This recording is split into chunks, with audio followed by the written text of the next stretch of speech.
As ever, our GAA coverage on the Indo Sport podcast is with thanks to AIB. AIB at the heart of Gaelic games across both club and county. And in 2025, they are celebrating a decade of sponsoring the All-Ireland Senior Football Championships. They are more excited than ever to bring fans closer to the action. You can check out hashtag the toughest for more. Now, so happy to say we're drafting in Michael Verney, who was at Walsh Park. Michael, you're very welcome. How you doing? Good, Joe. How are you?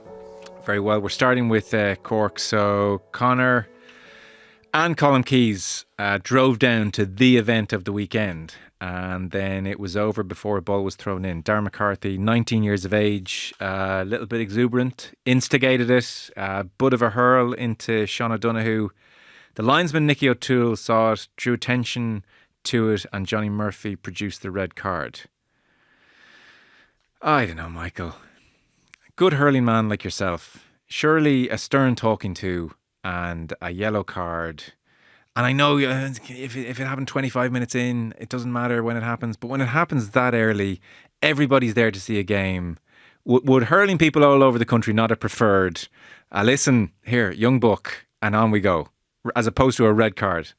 I don't know if you're being sarcastic. I'm not. I'm being 100%. Sorry. I did say I have this. That's a bad quality to have if no one knows. I'm actually being serious in the round. I think. I almost think Johnny Murphy should have taken one for the team and had a good talking to by GAHQ afterwards. But just an appreciation for the circumstances. As much as I don't want to see Sean O'Donoghue get a dunt, especially when he didn't even instigate it. Yeah, no, listen, for the spectacle of the game, it was over just after the ball was thrown in. The game was, it was a dead duck. There's no way. It's hard enough to play against Cork if you had 16, let alone 14, and they're just going to move the ball around you. Listen, not my issue with it is, but like Johnny Murphy refereed the All-Ireland final last year. There was that and worse going on everywhere across the pitch at different stages. At the start, going in at half-time, during the first half, during the second half. I had an inter-county hurler on to me last night and just saying, detailing or documenting the amount of red cards that Johnny Murphy has been associated with over the years. And there has been a hell of a lot. But like the most recent, biggest game that he took charge was the All-Ireland final last year. And he refereed that game completely differently than he refereed any game in his life before then. And that's a fact. He let everything go. Whereas yesterday, listen, I'm not just saying it from a spectacles point of view. At the start of the game, these things do happen. Like the week before, it was Tipperary and Limerick tangling. Next week it'll be someone else tangling. That's just the way it is. To me, it's a yellow card and a stern talking to, and we move on. But like that, if we're going to send off for those type of things, and I know I'll have people going mad here saying it's a striking action, letter of the law, rules are rules. Whatever, I understand that, but I think you have to take some of it at your discretion as well. And you were sending off somebody basically before a ball was pucked for an incident that you did not see that has fundamentally completely changed the course of the game. So, yeah, listen, I don't like seeing sending offs in general unless they're well deserved. That sort of thing happens in every game, up and down the country.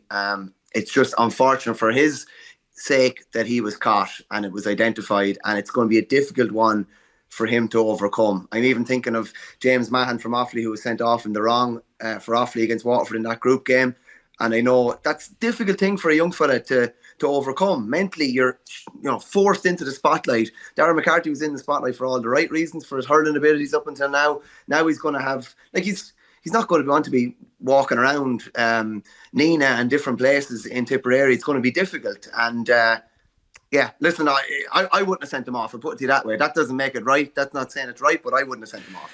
Conor, you're Johnny Murphy.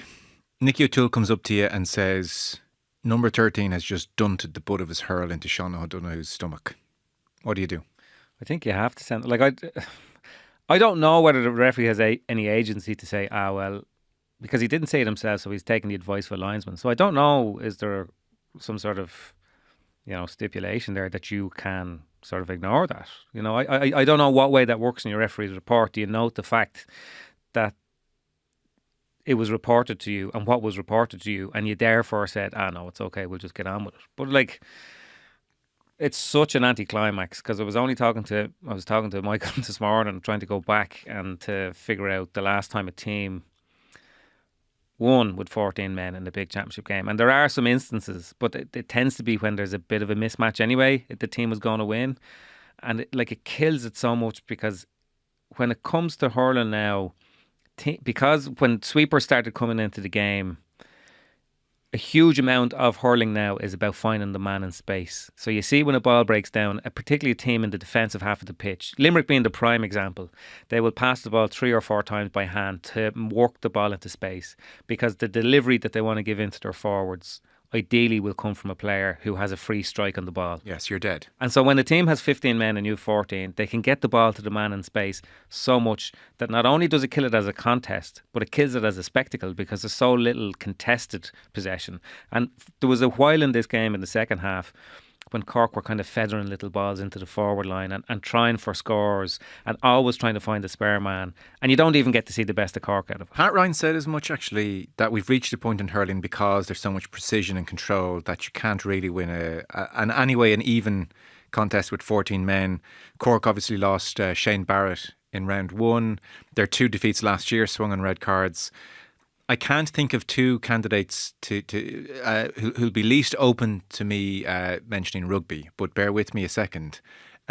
Michael, should there, given the way Pat Ryan says it's gone, should they consider in hurling that there's you can still get a red card for, gross violence on a pitch, that facility is still there, but for something that's a little bit in between, basically rugby's a similar journey to hurling, in that they've had to clamp down on headshots and certain things that are like sort of a part of the game at times, which can just happen.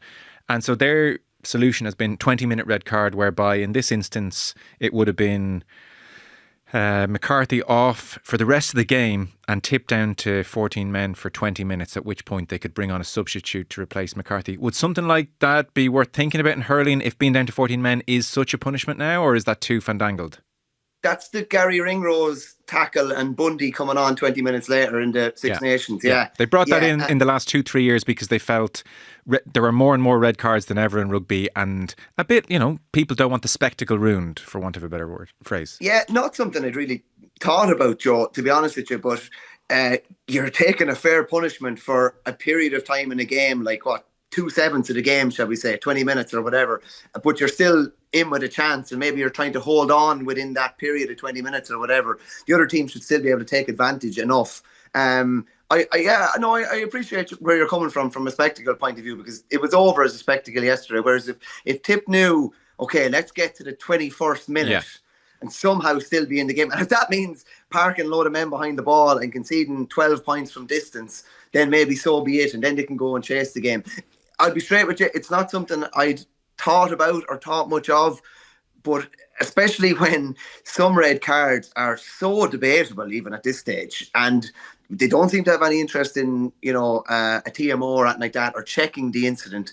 At least the team who offends or is deemed to have offended gets punished, and the other team can take advantage, but at least they're not unduly punished with, okay, this game is a complete write-off. Yeah. They still have some chance when they get back 15 on 15. Is there an argument? So look, everybody's disappointed yesterday. There probably is an argument, Conor, that look, lads, you're being emotional, letter of the law, that's just that. And actually we're seeing a culture change in Gaelic football at the moment with, the new rules are clamping down on dissent towards referees.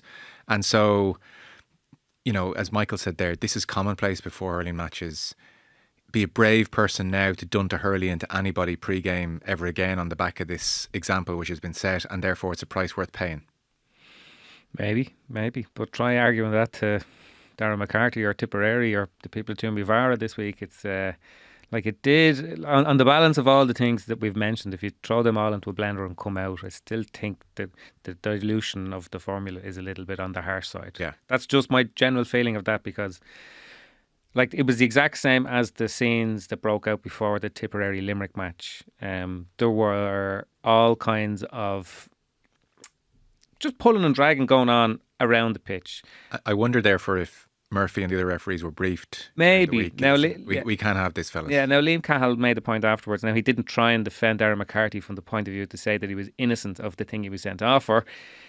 He made the argument that there were a lot of other things that went on. And maybe if you go and yellow card the player, then you can say, well, hang on, there were yellow card decisions all over the pitch and you didn't give any of them. And then the referee is culpable.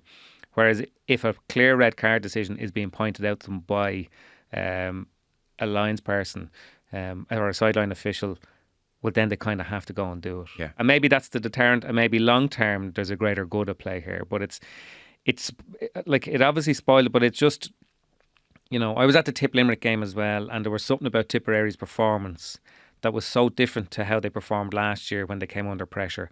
There was a couple of cues for them to wilt and die, and they didn't.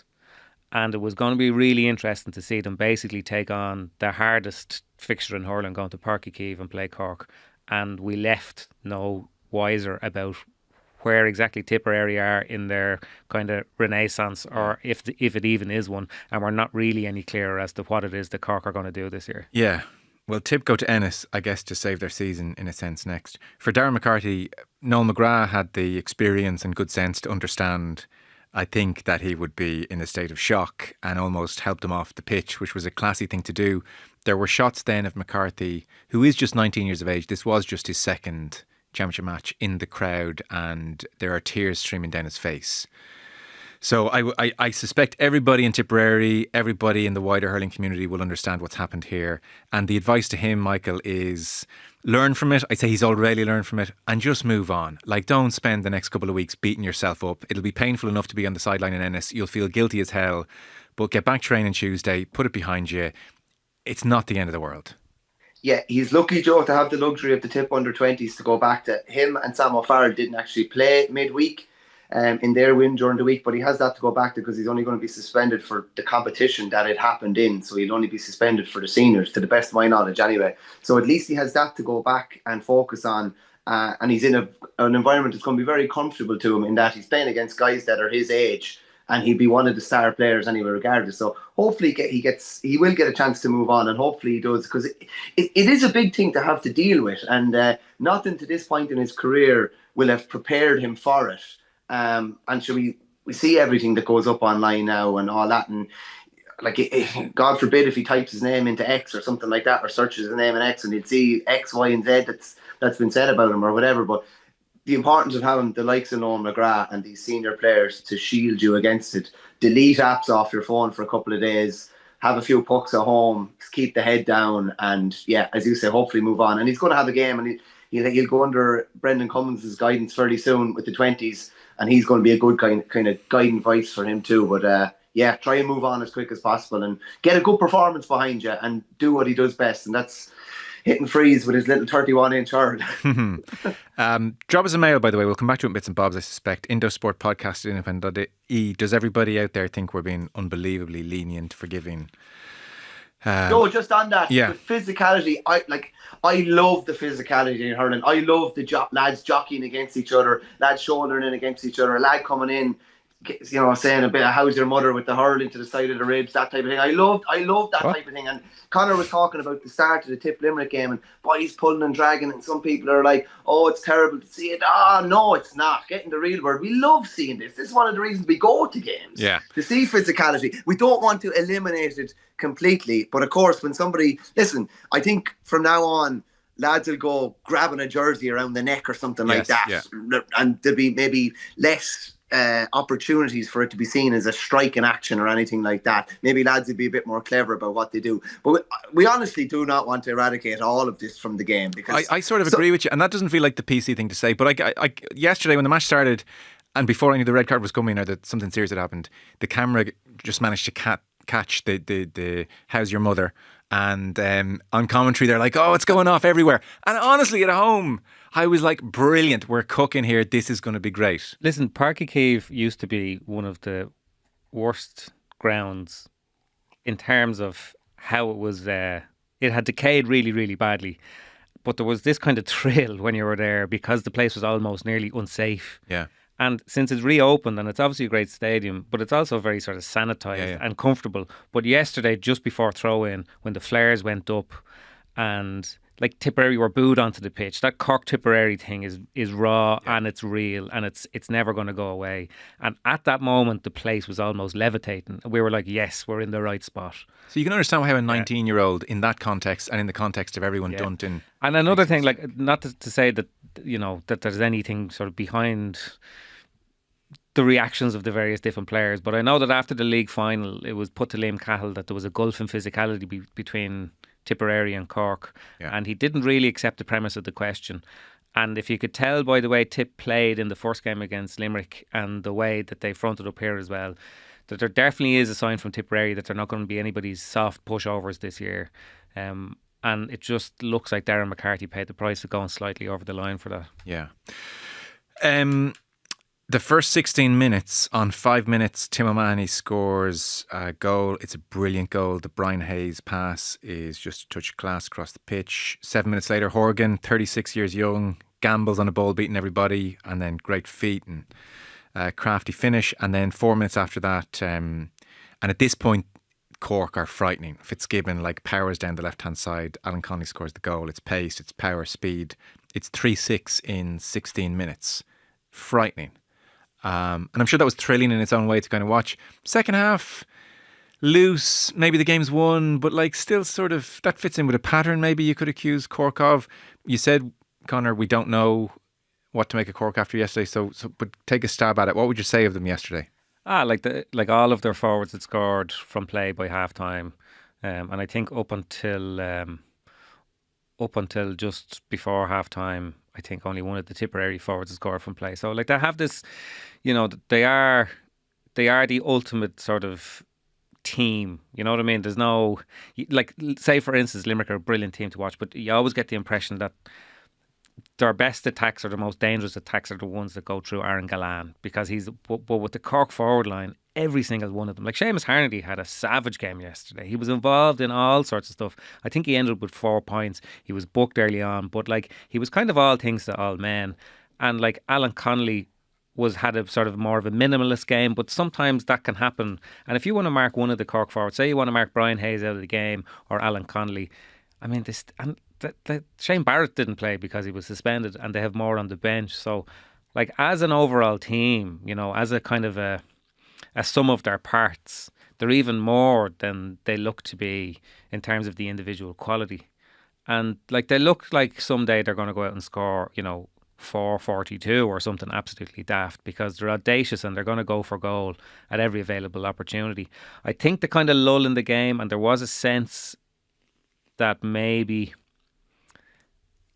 Tipperary were getting the benefit of a lot of decisions, because sometimes that happens with the team that were reduced to 14 men, and I don't think they played with a huge pile of intensity for most of the second half when the game was out of sight. And there were periods of that game that they won't be happy with at all. But we know what Cork's aims are this year, and it'll come down to sort of, they're going to make a Munster final, and they really could do it winning a Munster title. That's the first real litmus test. I think so, yeah. Meanwhile, Walsh Park, Waterford 223, Clare 21 points. Clare without Tony Kelly, without Shane O'Donnell, without Conor Cleary as well, amongst others. There was a freshness to Waterford and intensity to them. Clare, meanwhile, missing those big names, and second week in a row, couldn't match the pitch for the majority of the game. I had an angry voice note from Michael Verney yesterday, because in our... Is there any other kind? Well, in our WhatsApp group, which has continued from Langton's, I had mentioned that I'd heard Tony Kelly was out. He'd been spotted. I knew this. And Michael got on to me and said, "Here, listen, do you want to let me know next time? I work in this industry too. Any tips? Appreciate it." All about the pod, Joe. The gist of this game, Mick, was Waterford off to a lightning start, 10-3 with the wind. Then Clare... Peter Duggan, just a specimen winning ball, dragged them back into it. They got back to within 2 at half time, and with the wind on their backs, I think we're odds on to see off Waterford, but not so. So what would you say?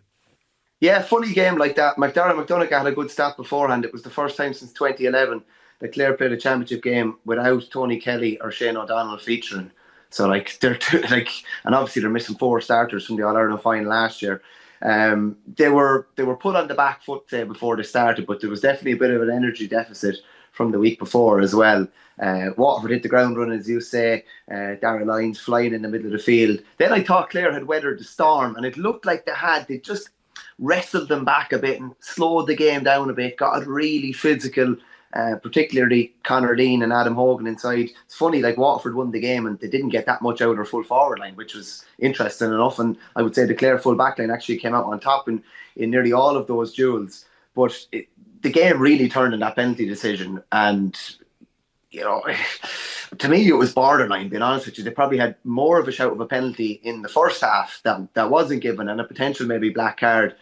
Hogan was pulled for kind of pulling Michael Kiley's arm back just as he was getting ready to wind up to shoot.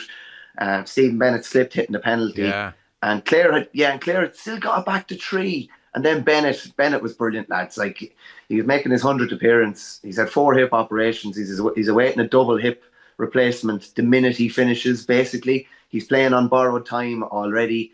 As he said himself, the surgeons can't measure for like stubbornness and ignorance, and that's basically all that's keeping him going. But he was superb. And Peter Queally said something interesting as well. He just said, in previous games last year, Stephen maybe wouldn't have done that much training, and we were pulling him off after 50 minutes because we thought that was all he had in the tank. And he said, we're never doing that again. We're leaving him on because, you know, a class player will just do something or something like that. And he scores the penalty. He was predator instincts for that goal. The ball comes in. Yeah. John Conlon goes to sleep for just that split second. Bennett does not go to sleep. He finishes that goal. Then he gets a point off his right-hand side about 30 seconds later. Another one off his right-hand side down the right-hand touchline. A boomer from about 100 yards later on. Like, he finishes with 2-8, 1-4 from play.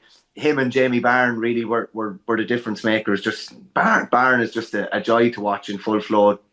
Like, he's like a boxer almost, and you wouldn't be able to hit him. You know, he's just ducking and diving, jinking in around. He was superb, and from a Waterford point of view, this is exactly what they needed. They needed to start like a house on fire. They needed to get 2 points on the board. Positive scoring difference as well. With, you know, winning by 8 points, not just winning by 1 or 2.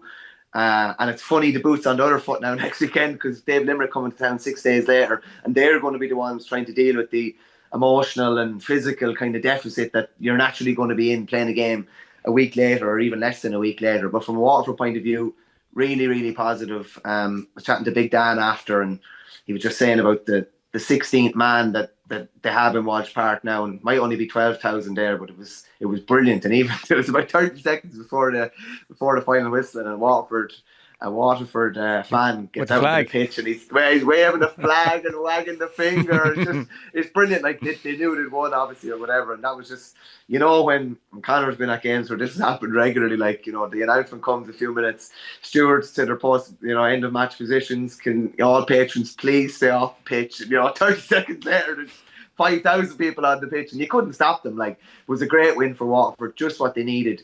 Like, Milan was writing in Saturday's paper, and he's right. The shelf life or window of opportunity for this team is really, really small now. And it's nearly this year or never for them to get out of round robin and hopefully make some sort of a charge on All-Ireland. And they've put themselves in good stead now after that game, at least. Brilliant. Michael, I know you have to run. That's super. Thanks so much.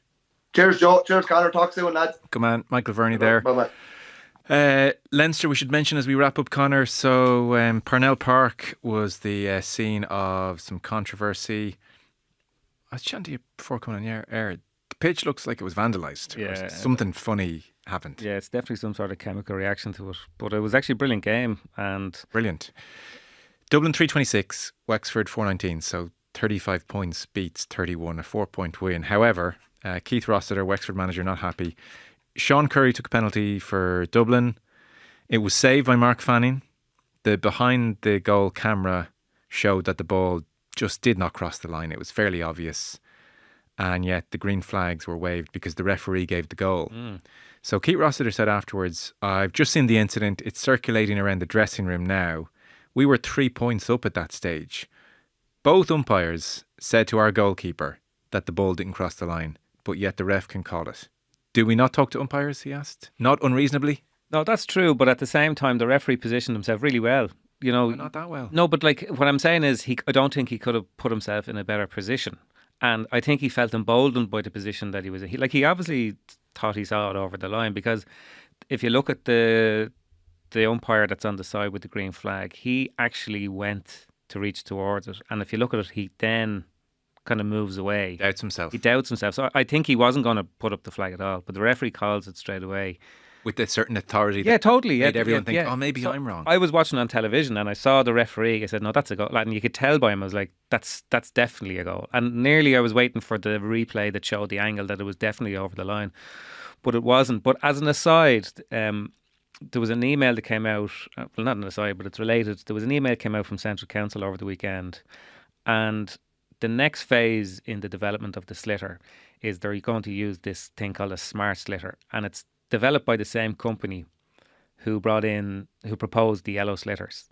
And it involves the insertion of a microchip inside the ball. Now, that's for a load of reasons, but one of them being to verify the authenticity of the ball, because there's a lot of different manufacturers. So you can verify the weight, the provenance, all that sort of stuff. But I know that eventually the capacity of that ball is that they can use the chip then in kind of score detection, because you can erect these imaginary fields. Because you need Hawkeye, and there's only Hawkeye in 2 grounds at the moment, to get some sort of intervention.